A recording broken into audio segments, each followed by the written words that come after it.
ana wong iku jimak bojone ning wulan Ramadan, rino. Napa? Rino. Hukumnya piye? Jimak bojo ning Ramadan hukumnya batal ora? Batal. Pinter pinter separuh lah. Kemudian jimak bojo ning wulan Ramadan itu hukumannya berat. Itu kafarohnya selain qada harus merdekakan budak atau puasa 2 bulan berturut-turut.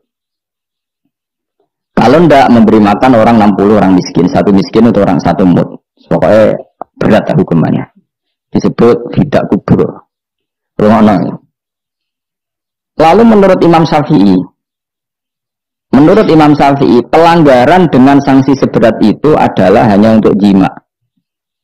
Sehingga kalau kamu batal lewat makan, ya tidak kena hukuman seberat itu karena makan tidak jima ya tidak makan. Cara tangkem melek wis suwe bah nang jima ra makan ra jima. Cara tangkem melek ya.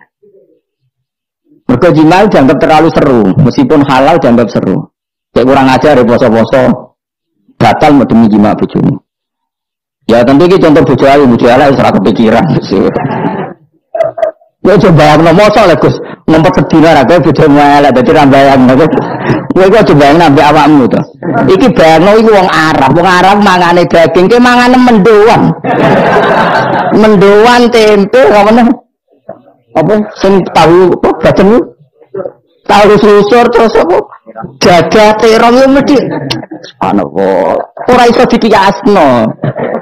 Wis mangane mendoan bojone elek ora ngarah kecelakaan ngono. Iku bayangno wong Arab mangane daging bojone. Ayo. Wis tak Mustafa aku salah cara wong Arab sing ayu bang. Wis ora iso ngempet tak jamin. Posisi gelem halal. Jadi kok coba yang awakmu dhewe sing mangane napa? Mendoan tahu susul. Jada. Iku ora sereten sak apik. Kalau pertama mangan jada iku kaget. Kulo niku kan rada kiai lho. Rada kiai iku nak mangan niku golek sing gampang. Bar jada tak mangan telat kabeh bingung. Sesuai ning Jogja kulino. Nah, di saya ora kulino mangan yang seperti itu. Sesuai saiki kulino. Alhamdulillah ora tau kelelegen. Pertama kelelegen. Aneh cara daerah kula kan apa? Aneh. Pomnya jenenge jadah kok elek.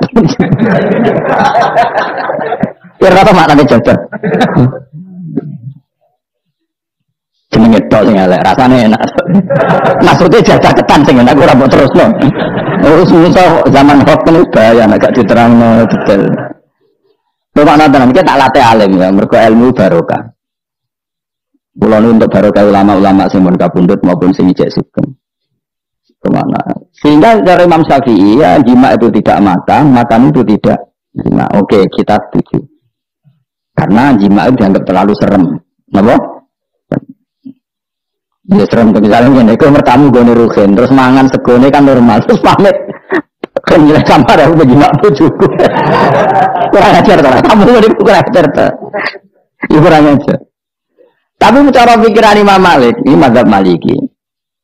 Kenapa hukumannya seberat itu? Kenapa hukumannya seberat itu? Karena hadku hormati Ramadan min ghairi udhrin syar'iyyin. Melecehkan Ramadan, tidak menghormati harkat Ramadan dengan tanpa udzur yang syar'i. Sehingga kalau kamu makan mie atau makan sate atau makan jadah tanpa udzur syar'i, tanpa sakit, maka hukumannya sama. Karena dianggap melecehkan Ramadan tanpa udzur syar'i. Imam Malik cara berpikir, memangnya jima bojo statusnya haram kan tidak zina. Jima bojo status halal apa haram? Halal. Bedanya apa dengan makan? Kejima lebih mangan bedanya apa dalam hukum halalnya? Sama kan? Kenapa hukumannya berat? Padahal jima itu halal. Karena hakku hormati Ramadan min ghairi udzrin syar'iyyin, merusak kehormatan Ramadan tanpa udzur syara' sehingga dihukum seberat itu. Kalau gitu tidak harus jima, makan ya sama, rokokan ya sama, apa saja sama. Paham ya? Ya sudah seperti itu, namanya al-hikin nazir bin nazir wal asbah bil asbah. Maka menjadi lazim dalam hukum fikih ketika sesuatu disebut itu mewakili yang lain yang semakna, jadi buat kias. Jadi wong malah gergak ana sunah Nabi keliru. Sunahnya mana? Sunah bahmu. Zaman Nabi sugeng wis ana kias. Justru Nabi menyuruh kita pakai kias karena sunnah itu tidak cukup. Kenapa tidak cukup? Karena Nabi yang pernah dilakukan Nabi tentu jumlahnya batas. Mau tidak mau dalam hukum terkini kita pakai kias. Nah, saya sidik-sidik orang oleh kias kudu sunnah. Maka untuk melawan seperti itu saya kudu cangkem elek gerem. Tapi cangkem elek kan rapi ulama kok cangkem elek. Malah tak wakil lo kuwe sing wis pantes cangkem elek. Kok di murid cangkem elek kan ya kok kowe ngono maksudnya ditakoki. Gimana hukumnya salaman setelah sholat? Oh enggak ada tuntunannya. Bid'ah. Dari sing sitok kudu sebelah mau jarone. Dari sing santriku ya rada kurang ajar kok kowe ini. Dari santriku ya enggak usah dihukumi bid'ah, biasa saja. Mana ada di fikih hukum biasa saja? Ya pokoknya biasa saja. Alasannya apa? Kamu setelah sholat ke kamar mandi boleh enggak? Boleh. Kamu setelah sholat kencing boleh enggak? Boleh. Ke kamar mandi kencing boleh. Lalu nyalakan HP boleh.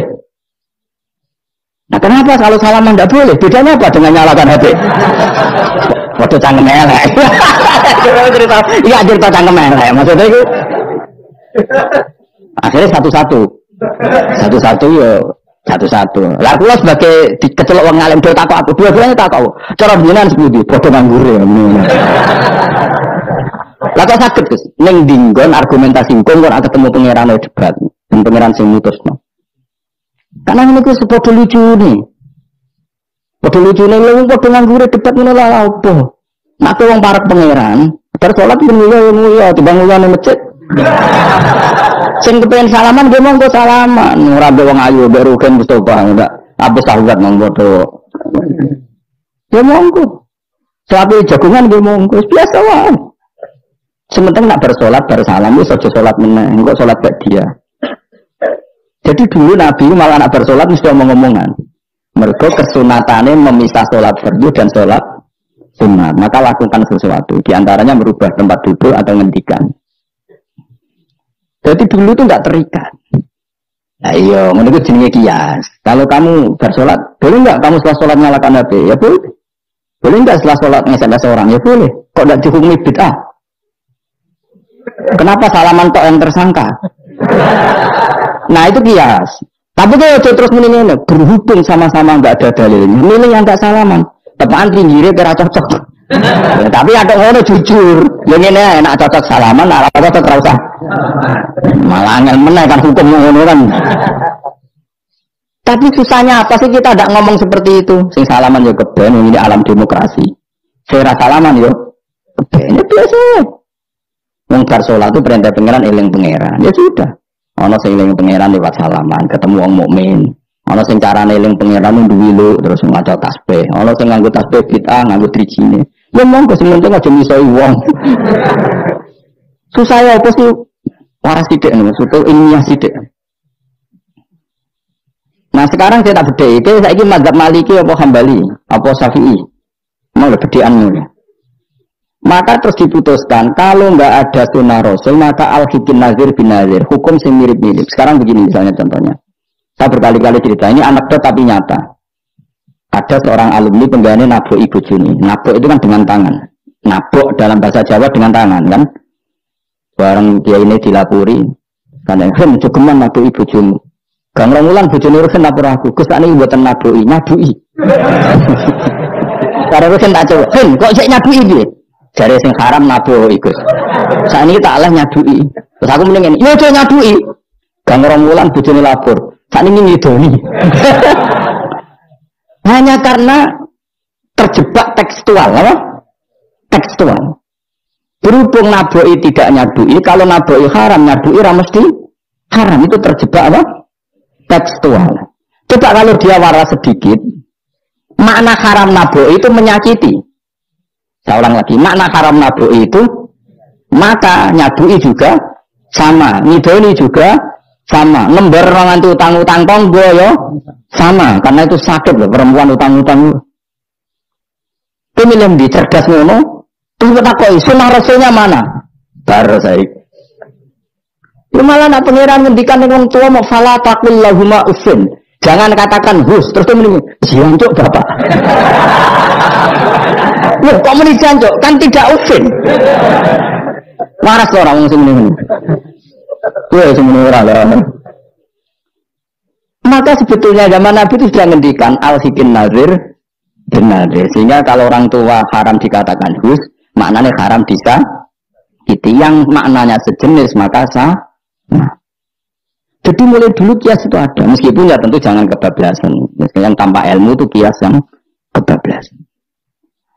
Maka ini penting sekali ngaji. Nah, para delegasinya Rasulullah dulu dibekali gitu. Sayyidina Ali ditanya terus kaidahnya yasiru walatu asiru basiru walatu nafiru. Bikin mudah, bikin ceria, jangan bikin susah. Bikin gembira, jangan bikin susah. Lalu kalau ngaji seneng guyon. Perkara ini kowe sumpek nang omah. Rai-rai ini wis ra sumpek. Lah wis sumpek nang ngaji. Sumpek no bisa. Kan sumpek double. Stres malah ngal wong. Jadi tidak guyon naik ben rileks, lali utang sejenak, no. Mereka nak dawe Nabi jelas basiru beri berita gembira. Nah, soalnya teko ngaji ra paham lah swarga, soalnya kayak berita gembira. Tenan ora sok ben kok. Cocokane sok ben. Ya agak tenan, aku ikhlas ya tenan. Mulane cara kiri kuno nak ngakali. Yo aku ngaji be aku mesti swarga, asal ikhlas. Ana tambahane ana asal ikhlas wae. Jadi saya ulang lagi ya, kias itu nggak bisa dihindari karena yang dialami Nabi itu hanya jumlahnya terbatas. Lalu sahabat tahu ini hukum ini ikut partai ini partai ini. Tahu karena al-hikin nazir bin nazir wa al-bas bil asbah. Nah, ini Imam Suyuti ngarang kitab al-asbah wan nazair. Jadi cari mirip-miripnya. Misalnya gini, tak beri contoh. Aku sholat kan ya, Allahu Akbar. Kemudian ada setengah upo, bukan sampai satu, setitik, tilik terus telek. Itu kecelok makan apa kecelok keuntal? Loh, cilik telek. Kecelok makan apa kecelok keuntal? Keuntal. Maka potensi tidak batal itu tinggi. Tapi nak upo sitok ning tangan mbok cupo. Wis tolak maksudnya. Terus mbok lebokno. Iku keuntal apa mangan? Mangan. Jadi akhirnya kita bedakan mana yang amdan, mana yang sahwan. Sehingga yang amdan meskipun kecil, hukumnya makan. Kalau makan berarti membatalkan sholat. Tapi ning bab tamu, sholat itu batal dengan makan. Tapi ning bab tamu, dong tamune kayak nomangan, tamune kasih makan. Terus kayak uposito. Ini di bab sholat sudah makan namanya.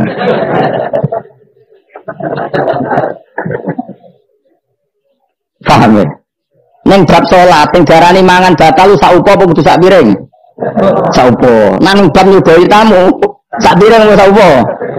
Sak piring. Sama-sama istilahnya makan, tapi orang akan tahu konteksnya. Makanya dibutuhkan kontekstualis muqtadal hal, bukan sekedar tekstual. Nah sekarang orang malah mau didorong supaya terlalu tekstual, ya tidak bisa. Apa ngajak goblok bareng ya? Lah nak nuruti bid'ah aku ngaji bid'ah mana ada Nabi wa tafsir Jalalain. Wong Jalalain ora ngono. HP Nabi ora tau nganggo HP. Pemenang gue anan tambah ora tau. Partai, zaman Nabi apa ono partai ngene. Sesuk tak takoki, lha kok salat nang Indonesia, Nabi ora tau salat nang Indonesia.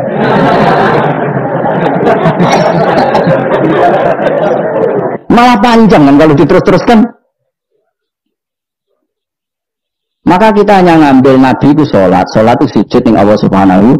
Maka yang penting itu sujud. Nabi ketika sujud itu badu'e sakni sore aliyah, sakni sore bokong. Maka syarat saya sujud itu dari ulama-ulama bokongnya kudu sak dhuwure badu. Oke. Tapi tentu itu contoh kondisi normal. Lah saiki misalnya ana wong sujud delalah nggone ndas iku tingkat. Tetep sah ta ora? Kayak sujud ning gone daerah-daerah sing koyo ning Arab lho, nek saya haji sujud ning bokong. Ya sudah, jenenge darurat itu tidak kondisi normal, selalu istisna dalam keadaan darurat. Makanya ketika Imam Ghazali sama masih ingat betul. Umumatus syar'i makhsusatun bima naqalahu ulama uddin. Apa lho? Nek ben darani wong alim, utawa alim tenan, utawa ibu-ibu pokoke penting ngapal lho. Ya umumatus syar'i makhsusatun bima naqalahu ulama uddin. Atau gimana kolara ulama din samin. Sesuatu yang umum dalam redaksi syariat pasti ada istisna. Yang ulama itu tahu istisna itu pengecualian. Misalnya begini, saya ngomong gini, nyekel bojone wong haram ta ora? Jawab ya. Jawab, nyekel bojone wong haram ta ora? Haram mutlak apa ana pengecualian? Haram mutlak. Kemudian ayo kan tambah haram. Elek haram. Tapi tetap meskipun itu tidak diungkapkan ulama, semua ulama ngendikan nyekel bojone wong haram, haram besar. Ya selain haram rawan dibaca, nak bojone metura. Ya haram plus rawan dibaca. Tapi misalnya terus berdasar pegangan itu, sono bocah ayu kelintir ning selokan. Terus mbok baro. Kok mbok baro kan haram Gus. Ya mati lah dul. Meskipun tanpa istisna orang tahu dalam konteks seperti itu tuh pasti istisna. Paham ya? Ad-darurat tubihul, maka harus kamu selamatkan. Lah anak wis selamat kok ijek mbok cekel. Ini mulai batas ini. Meskipun takbirnya tadi haram memegang perempuan, haram melihat perempuan. Ada aturannya. Maka ulama kemudian membuat beberapa pengecualian. Haram melihat perempuan kecuali untuk kesaksian, untuk mulang, untuk mergawe. Untuk mergawe kalau wong soleh lah nak haji, gelem ra gelem enggak pramugari. Kan ana pramugari kok Mustafa jenggoten-jenggoten. Kepengen wong Melayu ta piye? Gelem ra gelem kan kedua pramugari, tapi ya sekadar muamalah. Nah, saya itu orang tanam nakal. Gus kula ndelok cawe wedok, tapi muamalah ngopi. Waduh iki perkara. Sing muamalah ngopi ngene lho, ana kiai saleh lunga marang Jakarta, kepengin ngopi terus mandek, kebetulan bakule ayu, lha iku halal. Mergo niate ngopi kebetulan bakule ayu. Nek kowe kan mbok video mana bakul sing ayu. Terus mbok parani, lha iku beda. Ya, jadi beda wae.